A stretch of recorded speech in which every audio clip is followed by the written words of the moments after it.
अधिकतर इस विद्यालयों में 22 जनवरी के बाद में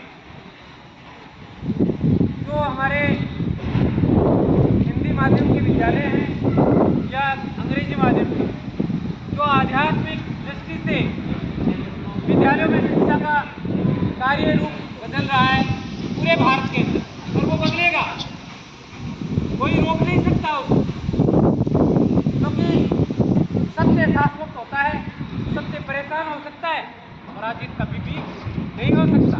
इसलिए आज पूरे भारत के अंदर हमारे विद्यालयों में जो एक शिक्षा प्रणाली शुरू हो रही है, बड़ी सुंदर हो रही है। आज जिस प्रकार से हम अभिवादन के लिए कहते हैं नमस्ते, हम स्नेह प्लस नमस्ते, यानी विसर्ग संधि के द्वारा संधि विच्छेद किया जाता है, तो हम पाते हैं कि एक दूसरे का मिलना और बिछुड़ना, मिलना और बिछुड़ना, ये नमस्ते शब्द का शाब्दिक अर्थ और भावार्थ है, मिलना और बिछुड़ना।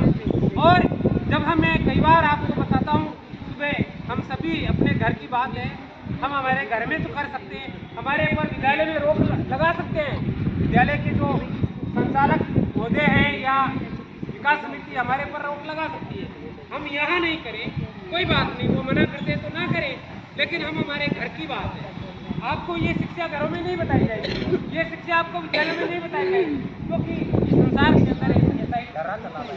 लेकिन जो हम कहते हैं राम राम करो, तो राम का अर्थ होता है एक आत्मा से परमात्मा का मिलना, जुड़ना, और जोड़ने को हम गणित के सर जो पढ़ाते हैं कई बार, सुरेंद्र जी, अनीश जी, 1 + 1 कितने हो जाते हैं?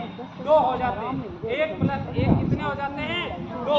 तो आत्मा और परमात्मा का मिलान, मेल हो जाना, वो जुड़ना है, वो कहते हैं योग, उससे कहते हैं योग। और योग की दृष्टि से हमें जो राम शब्द हम बोलते हैं, आपके संस्कृत में दक्षिणादी में पढ़ाए होंगे, राम के रूप भी, राम शब्द रूप पढ़ाए जाते हैं। जो 6वीं से 10वीं क्लास तक जो संस्कृत के अध्यापक है या विद्यार्थी हैं, वो राम शब्द जानते हैं, है ना? राम रामो रामो ऐसा शब्द आता है, रूप आता है, जिसको हम बोलते हैं रूप, वो संस्कृत में पढ़ाया जाता है।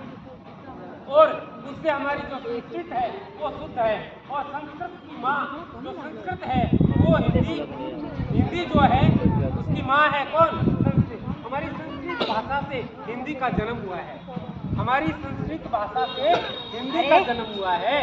इसलिए हमें संस्कृत में जो पाठ पढ़ाए जाते हैं उसमें राम शब्द एक रूप आता है, और वो रूपक भगवान का रूप है, राम का नाम है, तो जो है वो हमारी आत्मा का कल्याण करता है, और हम आत्मा से परमात्मा की तरफ बढ़ने लग जाते हैं, उसकी तरफ हम जाने लग जाते हैं, तो हमारा मार्ग जो है स्वतः खुल जाता है, हमारा रास्ता हमें मिल जाता है। किसका? परमार्थ का मार्ग। और जब हम परमार्थ का कार्य करते हैं तो उसमें स्वतः भगवान आकर के साथ खड़े हो जाते हैं कि मैं तेरे साथ खड़ा हूँ, तू परमार्थ के कार्य में लगा है, तो भगवान उसको साथ देने के लिए उसका रास्ता, मार्ग जो है उसका मार्ग खोल देते हैं, उसका रास्ता खोल देते हैं, और परमार्थ का कार्य जो करने के लिए आगे बढ़ता है उसके साथ सदैव वो कौन? सुदर्शनधारी आकर के खड़ा हो जाता है, और वो रक्षा करता है, और उसका मार्ग जो है, जो कांटों भरा मार्ग था वो कांटे हट जाते हैं और फूलों से भरा रास्ता मिल जाता है। और ऐसा मार्ग कौन दिखा सकता है? एक गुरु